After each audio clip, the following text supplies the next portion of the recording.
Ya. Saat ini Mas Sandi harus kemudian menjawab Mas, ini klaimnya katanya tidak masuk akal, alasan ini kemudian dibangun swadaya dari nelayan-nelayan mana dan juga apakah ini untuk abrasi seperti apa, tidak masuk akal Mas Sandi kata para nelayan, Pak Khalid, Pak Heru dan juga kawan-kawan. Langsung Mas. Monggo silakan. Baik, eh, terima kasih Kang Khalid atas pertanyaan dan segala macamnya. Tentu di alam yang demokrasi ini yang kita perjuangkan sama-sama bicara soal demokrasi ini tentu sangat dihargai apapun pendapatnya. Kita sepakat itu.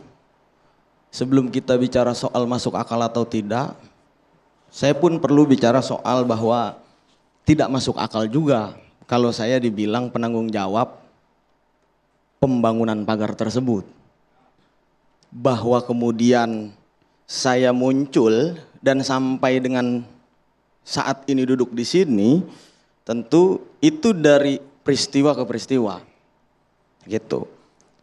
Nah, saya ini basicnya mahasiswa, saya kuliah di Universitas Muhammadiyah Tangerang. Saya juga berorganisasi di luar dari organisasi internal kampus begitu kira-kira. Lalu kemudian saya asli warga Sukadiri Kabupaten Tangerang, Kecamatan Sukadiri Kabupaten Tangerang, desanya Buaran Jati. Jadi agak ke pesisir dikit lah. Tapi tahu betul persoalan masyarakat, insya Allah tahu juga betul persoalan kesejahteraan, ekonomi, sosial dan budaya masyarakat. Nah, lalu kita melihat berita yang kemudian tersebar masif soal pagar misterius. Kita lihat situasi nasionalnya, lalu kemudian tentu situasi nasional berdasarkan pisau analisa tersebut, ini akan berkaitan dengan situasi lokal yang ada di tempat kelahiran saya. Barang ini proxy war nih. Gitu. Barang ini proxy war, maksudnya apa ini? Isu-isu ini proxy war diciptakan bukan untuk kesejahteraan nelayan itu sendiri.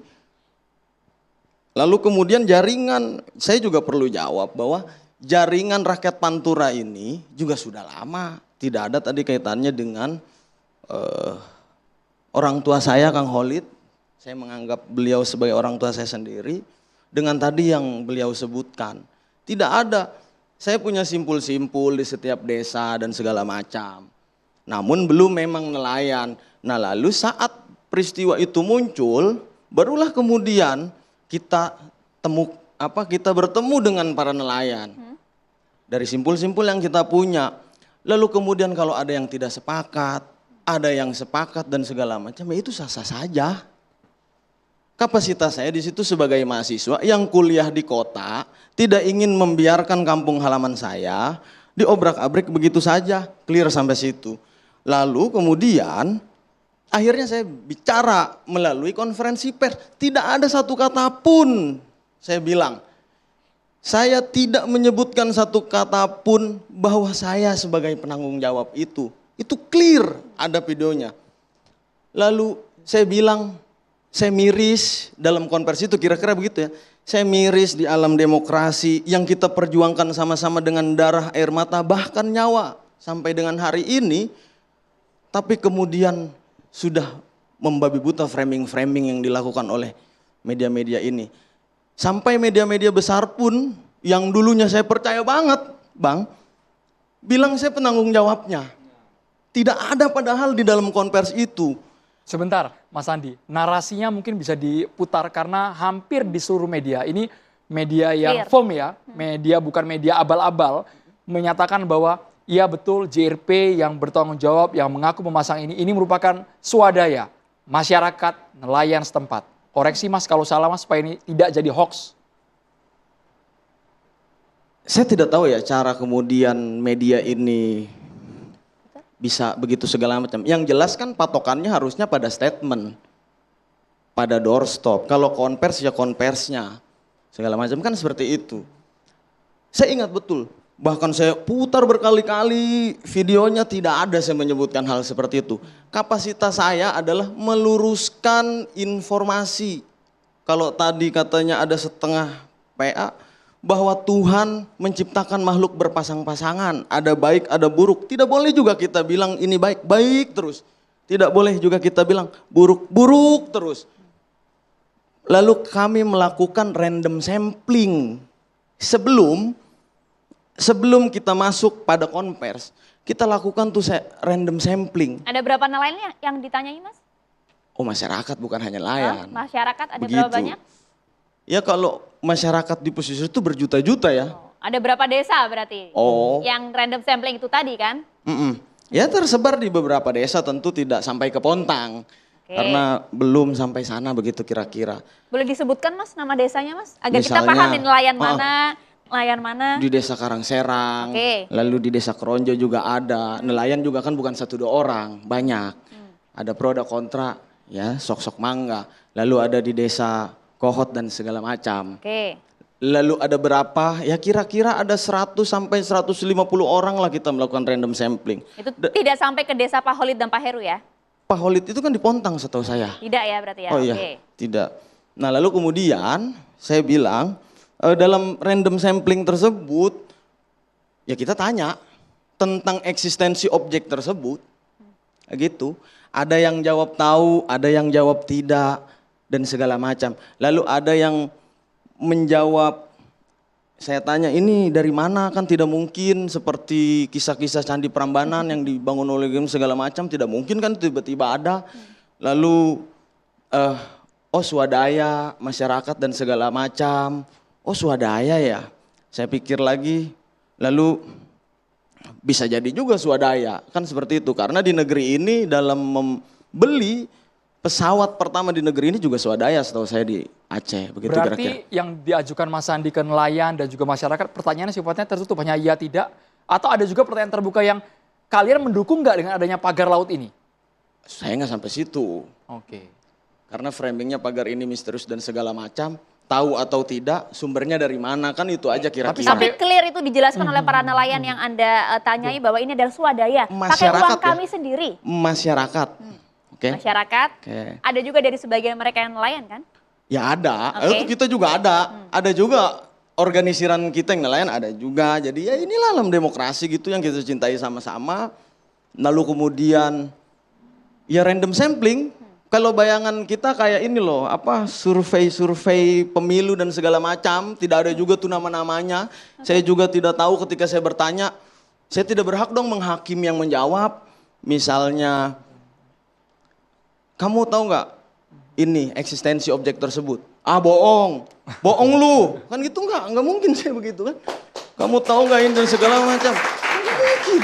Sebentar Mas Sandi, kita harus konfirmasi ke Pak Heru kalau versinya Mas Sandi ketika JRP melakukan random sampling itu mereka bilang swadaya. Tapi tadi Pak Heru bilang mereka dibayar kok Mas, ada upahnya harian dan borongan. Pak Heru, yang benar yang mana ini Pak? Ya terima kasih. Jadi untuk bicara pemberdayaan itu kayaknya nggak ada. Karena di situ ada tenaga kerja yang memang dibayar. Itu bukan dari para nelayan atau beli bambu nancep sendiri untuk pengedaman lah atau apa gitu. Belum sampai saat itu. Pak Heru sempat ngobrol berbincang tidak dengan nelayan-nelayan yang kemudian tinggalnya di daerah yang tadi ikut ditanyai oleh JRP gitu. Sempat ngobrol nggak? Betul tidak? Ya saya kan dari Keronjo Bu, nelayan juga. Tapi sampai saat ini belum ada sweeping atau apa atau tentang mengajak pemberdayaan atau sosialisasi atau dan lain sebagainya. Mas Sandi. Ya, saya pun sampai dengan hari ini tidak pernah ditanyakan survei soal pemilihan presiden waktu 2024. Tapi ada tuh angka surveinya. Kan begitu ya. Ya kadang kita membayangkan bahwa rakyat ini hanya ada di dalam rumah kita saja. Padahal jumlahnya 267 juta penduduk Indonesia. Tapi sebentar kan gitu. Mas Sandi, untuk JRP sendiri Mas, ini kan tuduhannya cukup liar Mas di luar sana. Ada yang bilang katanya JRP ini sepertinya ada bohirnya nih. Ada investornya dibayar untuk menggerakkan, mengatur opini. Ada yang bilang jangan-jangan JRP ini public relation dari sebuah korporasi besar untuk menutupi isu itu. Sampai seperti itu loh Mas. Itu fitnah-fitnah yang tersebar Mas, dikonfirmasi Mas. Baik, sah dia berpendapat itu, tapi tentu dia harus bertanggungjawabkan apa yang kemudian dia ucapkan. Kan sederhana hukum di kita, bahwa ada hukumnya dan segala macam. Tinggal apa yang mau diuji. Ini negara hukum, bukan negara asumsi, bukan negara apalagi spekulasi. Ini negara hukum, clear. Kalau kemudian saya sebagai penanggung jawab dan segala macam masih pakai motor saya datang ke sini. Tidak benar dibayar, berarti tidak benar ya Mas ya? Siapa yang dibayar? Anda, JRP dan lain-lain kan tudingan seperti itu. Siapa Artinya yang mau membayar? dikonfirmasi tidak benar ya? Saya ini apa namanya? Sudah banyak track record di Tangerang ya. Aksi massa dan segala macam, sampai saya dan kawan-kawan jahit mulut bicara soal kesehatan, siapa yang membayar itu? Kita boleh kehilangan apapun, tapi saya rasa kita tidak boleh kehilangan nalar dan nurani. Pak Sandi, Nah, itu poinnya. Clear di situ. boleh tanya nggak ya? Artinya gini, kenapa saya justru belum bisa menangkap ketika pemagaran laut itu dibilang swadaya gitu kan? Karena tolak ukurnya adalah pendapatan daripada nelayan tersebut. Saya hitung bambu itu dari mulai Karangserang sampai Kronjo itu ya diperkirakan ya jutaan gitu kan. Kalau per batang bambu saja kali enggak usah harga bambu itu sebenarnya 22.000 atau 20 sampai 15.000. Kita hitung yang terendahnya aja lah 15.000 kali berapa juta bambu udah berapa. Kira-kira masuk enggak dalam pikiran kita ketika itu adalah sebuah swadaya masyarakat gitu kan. Sementara pendapatan masyarakat sendiri ya saya pikir murad marit gitu. Itu, terima kasih. Mas Andi ditanggapi sebelum ke Mbak Susan. Langsung ditanggapi dulu Mas. Langsung poinnya boleh. Justru ini yang harus jadi pembahasan kita harusnya. Kenapa tadi saya buka dengan proxy war? Tidak ada kepentingan untuk nelayan dalam pembahasan tersebut, dalam framing tersebut. Kenapa tidak diviralkan soal kesejahteraan nelayan, apa kebutuhan nelayan dan segala macam? Rakyat kita ini tidak akan kenyang kalau lapar, kalau kita hanya bilang kenyang, walaupun kenyang itu sampai 1000 kali. Kan seperti itu. Akhirnya apa? Kita ini hari ini posisinya sebagai komoditas politik yang kepentingannya bukan untuk kepentingan kita. Artinya dana itu hitung-hitungan tadi mungkin ya, swadaya itu. Lah iya, kan berangkatnya dari situ tuh. Langsung poinnya boleh? Maksudnya tolong hitungin tolong hitungin buat saya kira-kira masyarakat ini bisa enggak sih mendapatkan uang sebesar itu. Dari mana uangnya, kalau memang itu pemberdayaan, itu aja jawabannya. Nggak usah kemana-mana, saya nggak ngerti. Iya tadi kan Pak Khalid yang sudah menghitung per bambu 22.000 dan segala macam. Kira-kira masuk enggak gitu, kalau ini yang melakukan masyarakat gitu. Ya kita tanya sama-sama yuk sama masyarakat. Saya ini kan kapasitas saya sebagai observasi gitu loh. Okay. Coba kapasitas saya sebagai observasi bukan pengawal, bukan segala macam. Jadi jangan dipelintir-pelintir begitu. Yang kami khawatir JRP juga di-prank malah ya. Di-prank gimana? Di-prank, ya maksudnya semua jawaban dari yang Anda wawancara Ya kita tidak sesuai dengan fakta. Saya nggak bisa menghakimi itu. Oke. Entah itu yang saya tanya dibayar, orang saya nanya misalnya di desa ini ada nongkrong, coba saya tanya ini dan segala macam dengan kawan-kawan begitu ya, nggak saya sendiri. Ya saya nggak tahu dia latar belakangnya apa dan segala macam. Yang jelas warga sini ya. Tinggal di mana? Sebelah sana? Iya, ya udah. Oke, Mbak Susan. Boleh saya nambahin? Boleh silakan Mbak. Ini diskusi yang menarik ya, tapi terus terang kalau melihat gaya Pak Khalid dan Pak Heru ini sangat nelayan, nggak usah diraguin. Cara mereka berbicara, mereka memang benar-benar masyarakat yang pergi melaut dan itu tidak perlu diragukan. Yang perlu saya garis bawahi adalah dalam diskusi ini bukan soal statement yang dikeluarkan oleh Saudara Sandi. Kalau kemudian mau klarifikasi harusnya kan sudah dilempar ke media ya bikin statement lah gitu supaya kemudian tidak ada salah paham di antara mereka semua. Itu pertama poinnya. Yang kedua, saya ingin mengembalikan pada hal yang lebih substansi. Kita ngomongin soal pemagaran. 30 kilo, bukan 1-2 meter. Artinya nggak mungkin ini dikerjakan oleh rakyat. Nggak mungkin dikerjakan oleh nelayan. Tanya mereka penghasilan mereka berapa. Bagaimana mereka setiap hari itu harus menghadapi ombak keras. Tanya ke mereka gitu. Masalahnya ini ada di halaman kita. 30 kilo dalam pengerjaan waktu 7 bulan. Bandung Bondowoso aja mungkin heran gitu ya. Kok bisa gitu. Dan kemudian keluar lagi ada narasi bahwa ini dilakukan oleh swadaya rakyat. Rakyat mana yang mau melakukan pemagaran pesisir, nelayan mana yang mau melakukan ini? Prinsip dasar orang laut itu mereka tidak memagari lautnya. Prinsip dasar. Itu ada sampelnya tadi Mbak, datang langsung nanya ke nelayan. Yang Mas mana? Andi? Nah itu dia, saya tidak mau terjebak pada narasi itu ya, karena gini loh, ya orang punya teknik sendiri gitu, dan saya lepaskan itu kepada kawan-kawan dan itu pertanggungjawaban yang ya itu urusanmu dengan Tuhanmu lah ya, bagaimana nanti gitu. Tapi pada prinsipnya berbicara dalam konteks yang lebih sensitif sekali, ngomongin soal ruang hidup, ini soal ruang makan mereka loh ini gitu. Dan kita nggak bisa ngomong sembarangan bahwa kita sudah melakukan riset dan lain-lain.